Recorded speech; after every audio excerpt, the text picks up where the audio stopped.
গণতন্ত্রের মাতা ও আপসীন দেশনেত্রী বেগম খালেদা জিয়া গতকাল 30 ডিসেম্বর 2025 ভোর 6টায় ইন্তেকাল করেছেন। ইন্না লিল্লাহি ওয়া ইন্না ইলাইহি রাজিউন। আমরা তাঁর আত্মার মাগফিরাত কামনা করছি এবং পরম করুণাময় আল্লাহ তাআলার দরবারে প্রার্থনা করছি তিনি যেন আমাদের সকলের পরম শ্রদ্ধেয় নেত্রীকে জান্নাতুল ফেরদৌস নসিব করেন।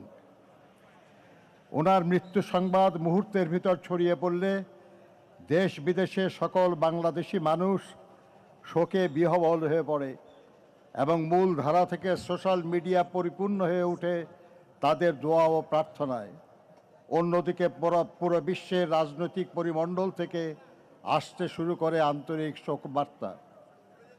দেশনেত্রী বেগম খালেদা জিয়া জন্মগ্রহণ করেন 1945 সালে। শৈশব থেকেই তিনি পরিচ্ছন্ন এবং পরিপাটি থাকতে পছন্দ করতেন। ফুলের প্রতি ছিল তার গভীর অনুরাগ। পরবর্তী জীবনেও তিনি অভ্যাস বজায় রেখেছিলেন তার ব্যক্তিগত এবং রাজনৈতিক চর্চায়। তাই তার রাজনীতিও ছিল নিজের মতোই সৌন্দর্যমণ্ডিত। ফুলের প্রতি অনুরাগের কারণেই হয়তো সবচেয়ে কঠিন সময়েও তার সকল রাজনৈতিক বক্তব্যও থাকত সুশোভিত। 1960 সালের 5 আগস্ট তৎকালীন সেনাবাহিনীর চৌকস কর্মকর্তা ক্যাপ্টেন জিয়াউর রহমানের সাথে তিনি বিবাহ বন্ধনে আবদ্ধ হন। তাঁদের 2 পুত্রের মাঝে জ্যেষ্ঠ পুত্র তারেক রহমান বর্তমানে বাংলাদেশ জাতীয়তাবাদী দলের ভারপ্রাপ্ত চেয়ারম্যান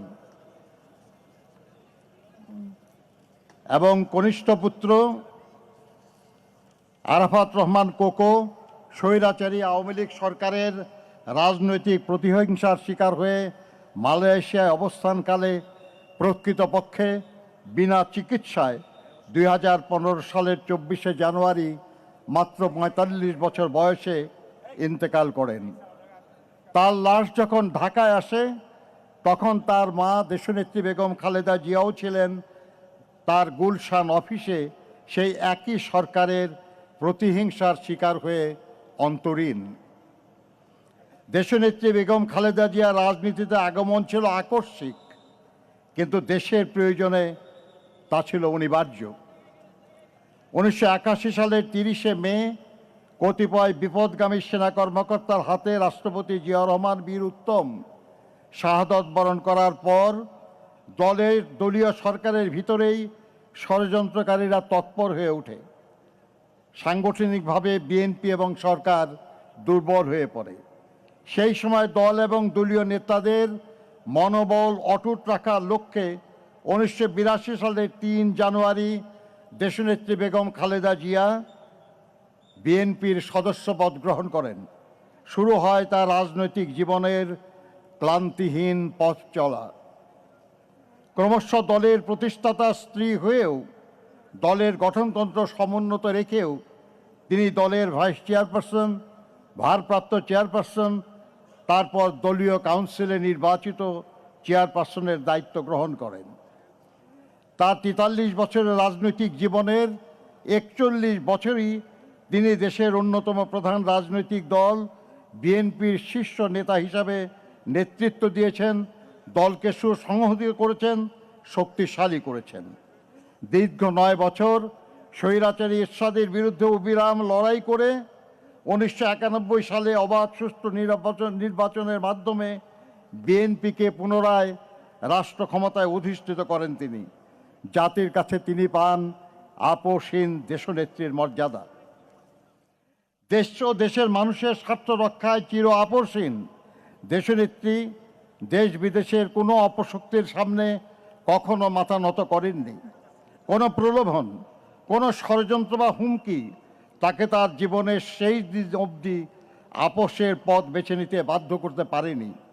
তিনি বরাবর থেকে গেছেন দেশের মানুষের পাশে। তিনি বলতেন, বিদেশে আমাদের বন্ধু আছে, প্রভু নেই। জনগণের কল্যাণে গ্রহণ করেছেন একের পর এক যুগান্তকারী সব কর্মসূচি। উন্নয়ন ও সমৃদ্ধি অর্জনে তার সাফল্য বাংলাদেশকে বিশ্ব চিনেছিল ইমার্জিং টাইগার হিসাবে। জনগণের ভালোবাসায় সিক্ত হয়ে প্রধানমন্ত্রী নির্বাচিত হয়েছিলেন 3 বার। প্রতিটি জাতীয় নির্বাচনে একজন ব্যক্তি যতটি আসনে প্রতিদ্বন্দ্বিতা করতে পারে তিনি তা করেছেন, এবং নির্বাচনে 5টি করে, এবং শুধু 2008 সালে 3টি আসনে প্রতিদ্বন্দ্বিতা করে সব কয়টি আসনে বিজয়ী হয়েছেন তিনি। জনগণের প্রকৃত সমর্থনে এবং বিপুল ব্যবধানে নির্বাচনে পরাজয়ের গ্লানি তাকে স্পর্শ করতে ব্যর্থ হয়েছে বারবার। জনপ্রিয়তার এমন দৃষ্টান্ত শুধু বাংলাদেশে নয়, বিশ্বে বিরল। তিনি ছিলেন বাংলাদেশের প্রথম এবং মুসলিম বিশ্বে দ্বিতীয় নারী প্রধানমন্ত্রী। গণতন্ত্রকে ভালোবেসে তিনি গণতন্ত্র পুনঃপ্রতিষ্ঠার জন্য লড়াই করেছেন এবং দায়িত্ব পেয়ে গণতন্ত্রকে কার্যকর করার উদ্যোগ নিয়েছেন বলেই দেশ বিদেশের গণতন্ত্রকামী মানুষ তাকে গণতন্ত্রের মাতা বলে সম্মানিত করেছে। উন্নয়ন ও সমৃদ্ধির লক্ষ্যে গৃহীত তার কর্মসূচি ছিল অসংখ্য। নারী শিক্ষার প্রসারে উপবৃত্তি প্রথা ও শিক্ষার জন্য খাদ্য কর্মসূচি, মুক্তিযোদ্ধা ও প্রবাসীদের কল্যাণের জন্য পৃথক মন্ত্রণালয় প্রতিষ্ঠা ছিল তার মাঝে অন্যতম। দেশনেত্রীর ব্যক্তিগত জনপ্রিয়তা, সাংগঠনিক সক্ষমতা এবং দেশের স্বার্থে অনমনীয়তা তার রাজনৈতিক প্রতিপক্ষ রাজনৈতিকভাবে মোকাবেলা করতে ব্যর্থ হয়ে তাকে ব্যক্তি শত্রু হিসাবে গণ্য করা শুরু করে। স্বৈরাচারী শেখ হাসিনা, স্বৈরাচারী হোসেন মোহাম্মদ এরশাদ, এমনকি তথাকথিত 1/11 সরকারের সময়ও দেশনেত্রীকে কারারুদ্ধ করা হয়। ফ্যাসিবাদী হাসিনা স্রেফ প্রতিহিংসা চরিতার্থ করার জন্য দেশনেত্রীকে তার শহীদ স্বামীর স্মৃতি বিজড়িত বাড়ি থেকে উৎখাত করে এবং মিথ্যা অভিযোগে 17 বছরের কারাদণ্ডে দণ্ডিত করে। তবুও আধিপত্যবাদী অপরাজনীতির সাথে তিনি আপোষ করেননি মত প্রকাশের স্বাধীনতা কিংবা ভোটাধিকারের প্রশ্নে। ফলে তিনি হয়ে উঠেছিলেন ফ্যাসিস্ট শাসন বিরোধী লড়াইয়ের অনন্ত অনুপ্রেরণা। আজ দেশনেত্রী সব অভিযোগ থেকে মুক্ত হয়ে লক্ষ কোটি মানুষের শ্রদ্ধা ও ভালোবাসায় সিক্ত হয়ে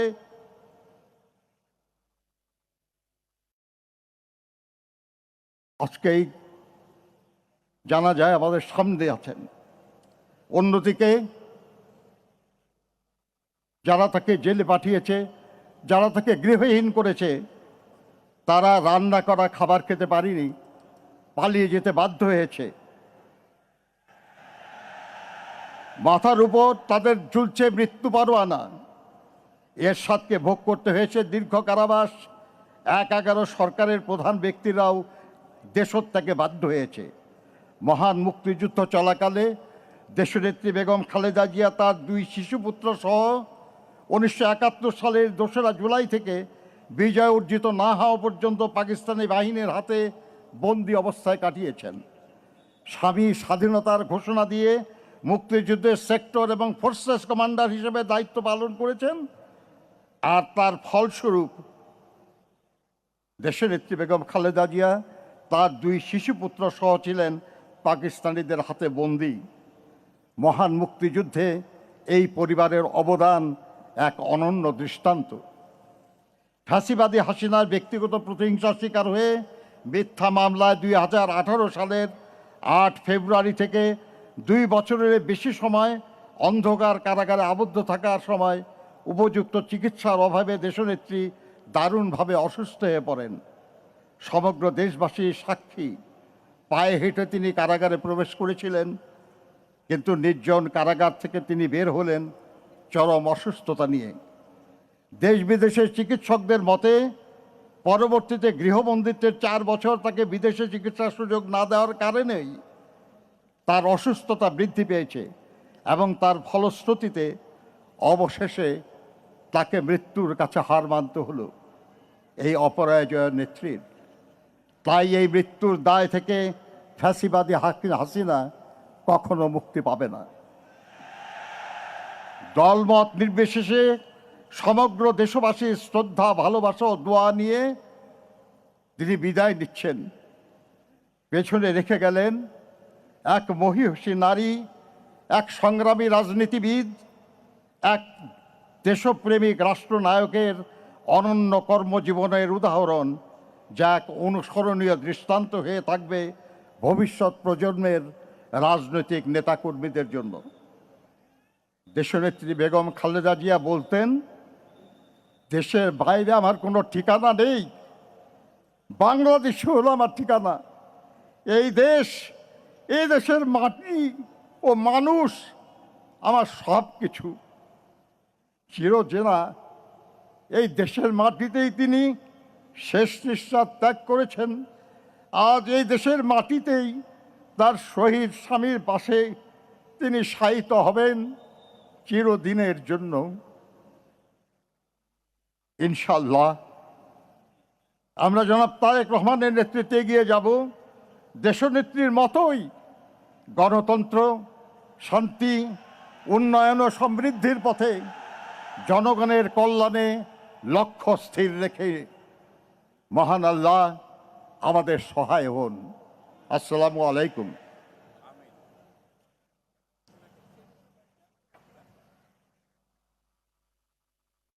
সুধীমণ্ডলী এবং উপস্থিত ভাই ও বোনেরা, এখন পরিবারের পক্ষ থেকে এবং বাংলাদেশ জাতীয়তাবাদী দলের পক্ষ থেকে আপনাদের সামনে বক্তব্য রাখবেন বাংলাদেশ জাতীয়তাবাদী দলের ভারপ্রাপ্ত চেয়ারম্যান জনাব তারেক রহমান।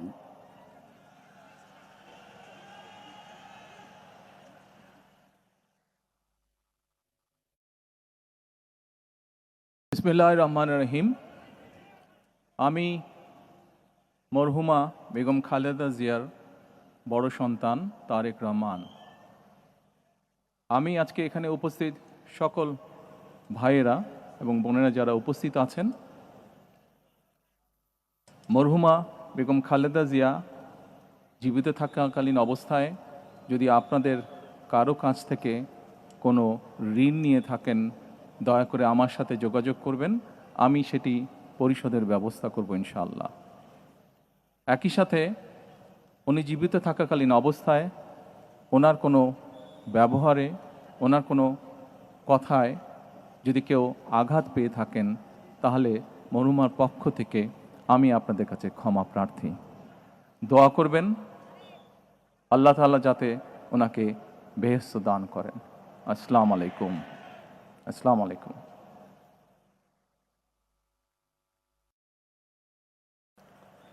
দেশনেত্রী বেগম খালেদা জিয়াকে ভালোবেসে শ্রদ্ধা করে যারা তার জানাজায় সামিল হয়েছেন সেই লাখো ভাই বোনকে জানাই গভীর শ্রদ্ধা।